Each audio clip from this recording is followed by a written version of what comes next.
हम लोगों के बीच में बैठे हुए हैं आदरणीय आप प्यारे लाल गुरु जी।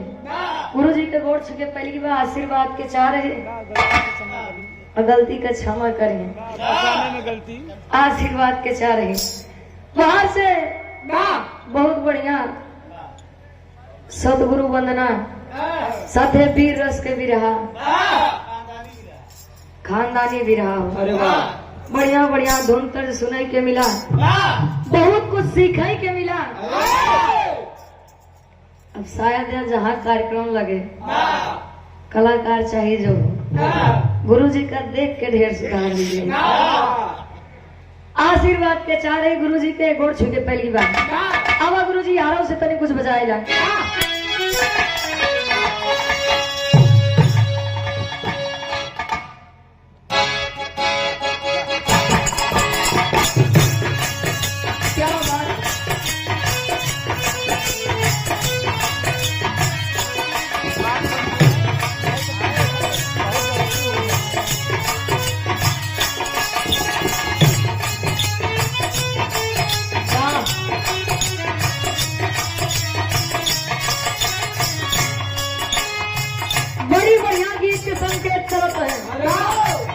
प्रेमी अपने प्रेमिका के लिए कहे,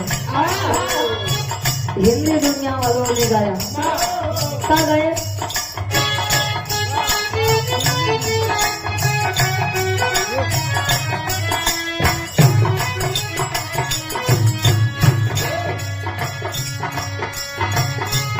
मेरा दिल भी गाना बेकरार हो जाए,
लेकिन भोजपुरी वाले कभी था बदल रहे कहे का हंसलू जो हमरो जागी जाए,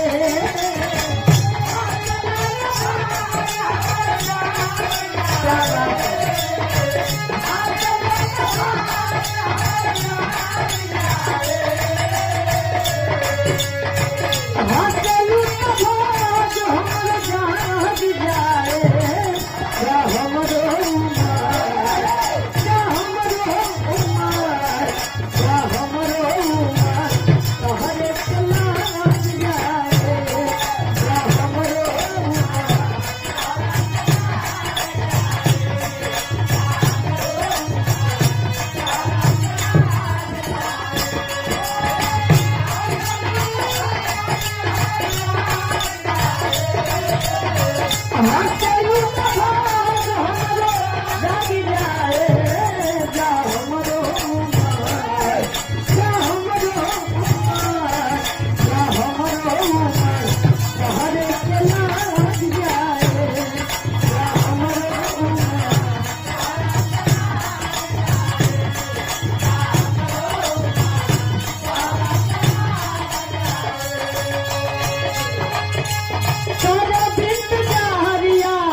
आशीर्वाद हुआ जल बुआ के